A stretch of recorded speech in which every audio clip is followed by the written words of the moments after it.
तो आज हम बात करेंगे एसी का ऐसा सर्किट जिसमें हमने केवल कैपेसिटेंस लिया है। ठीक है, प्योर कैपेसिटेंस। ठीक है, तो एसी परिपथ में यदि शुद्ध धारितीय प्रतिबाधा या संधारित्र जुड़ा हो। क्या जुड़ा हो? संधारित्र जुड़ा हो। देखो, ये हमने सर्किट बना दिया, संधारित्र है, और संधारित्र के साथ ये हमने एसी सोर्स जोड़ दिया, V = V0 sine omega T. यहाँ पे V0C है, इसके सिरों पर वोल्ट था। ठीक है, तो हम देखते हैं सब कैसे हो रहा है।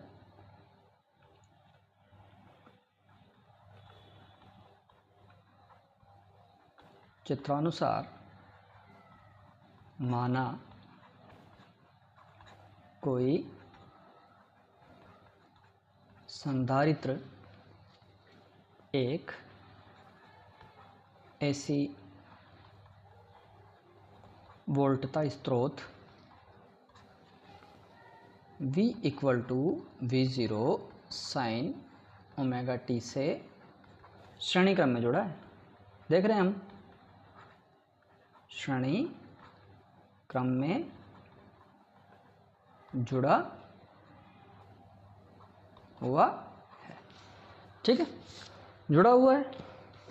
अब यहाँ पे हमने सारा खेल देख लिया। यहाँ पे हम किसी टाइम पर इसकी जो पीक या शिखर मान है धारिता का, वोल्टेज का, तो वोल्टेज का शिखर मान किसी समय पर क्या हो सकता है? V0 हो सकता है मैक्सिमम। इसमें हम किरचॉफ का वोल्टता नियम लगाते हैं KVL से। किरचॉफ का वोल्टता नियम क्या कहता है? एक लूप में बहने वाली जितनी भी वोल्टेज हैं वो सभी कितनी होंगी? 0 होंगी। तो यहाँ से हमारे पास क्या आता है? V - VC = 0।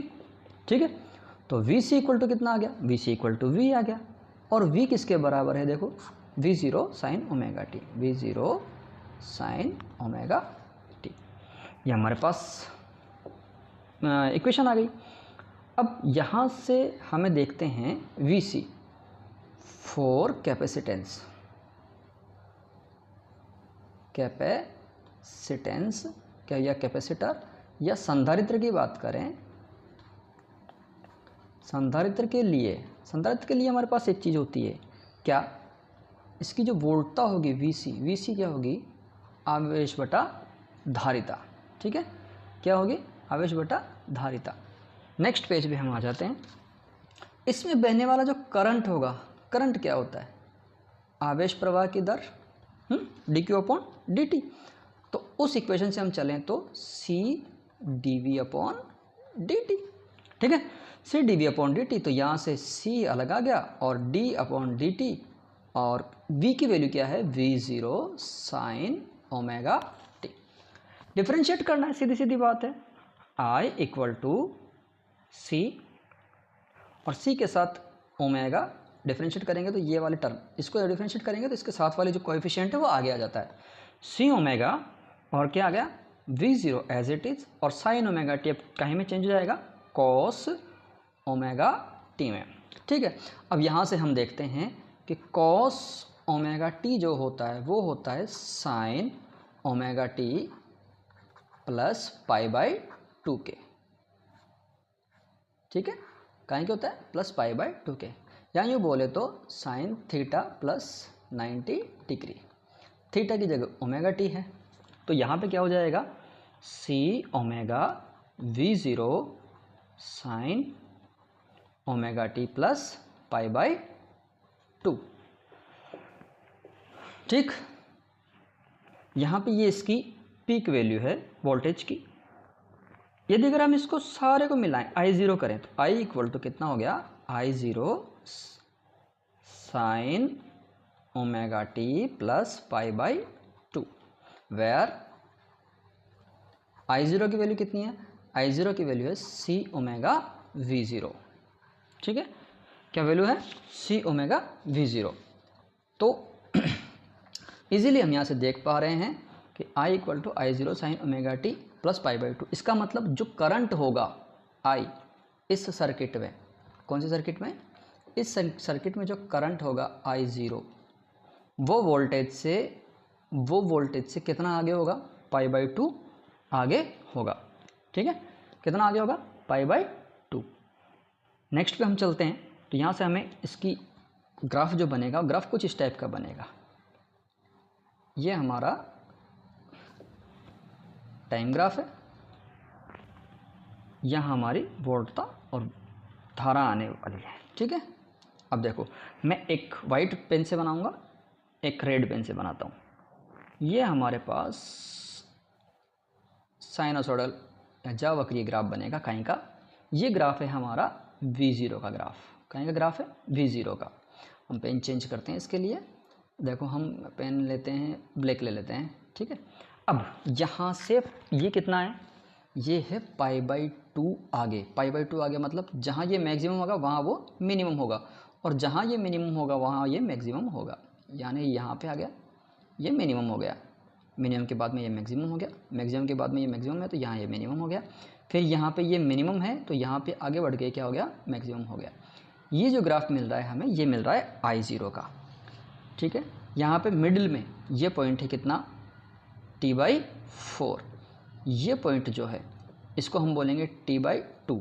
यहाँ पॉइंट जो है इस पॉइंट को बोलेंगे हम 3T/4 होता है। और यहाँ पे जो फाइनल ये लूप कंप्लीट हो जाता है उसे बोलते हैं T। ये T टाइम पे लूप कंप्लीट होता है। यदि अगर इसका हम फेज़र आरेख देखें तो फेज़र आरेख में हमारे पास ये हमें कर्व मिलता है।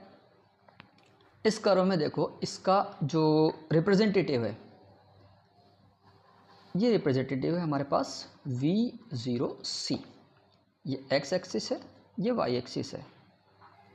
ठीक है, इससे π/2 आगे मिलेगा अपने को। π/2 आगे मिलेगा तो इससे π/2 आगे इस डायरेक्शन में होगा। ये हमारे पास π/2 डायरेक्शन हो गई।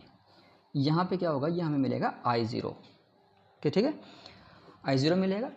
ये ग्राफ समझ में आ गया, ये ग्राफ समझ में आ गया, दोनों ग्राफ कंप्लीट हो गए। नेक्स्ट वाली चीज़ पे चलते हैं। अब देखो यहाँ से हमने क्या दिखा था? I0 equal to C omega V0। तो यहाँ से हमारे पास V0 की वैल्यू क्या निकलती है? I/ओमेगा C। अच्छा, V बराबर क्या होता है? IR। R को हम इससे कंपेयर करें तो R इक्वल टू कितना हो गया? 1/ओमेगा C। इसको हम क्या बोलते हैं? इसको हम बोलते हैं XC। क्या बोलते हैं? XC। इसे बोलते हैं धारितीय प्रतिघात। क्या बोलते हैं इसे? हम धारितीय प्रतिघात बोलते हैं। अच्छा, इसका फ्रीक्वेंसी के साथ हम रिलेशन और देख लेते हैं। ओमेगा बराबर क्या होता है? ओमेगा बराबर होता है 2πf। फ्रीक्वेंसी, f मतलब फ्रीक्वेंसी, आवृत्ति।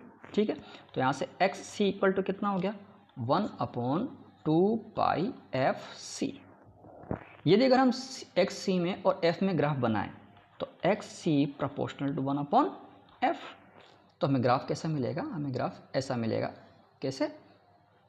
इस टाइप से मिलेगा। ये हमारी F डायरेक्शन है और ये हमारी कौन सी डायरेक्शन है? XC डायरेक्शन है।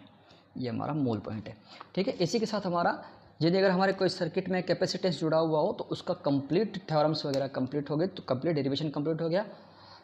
यदि अगर आपको वीडियो अच्छा लगता है तो आगे वाले दोस्तों के पास भेजें, मैक्सिमम शेयर करें ताकि लोगों को भी फ़ायदा हो।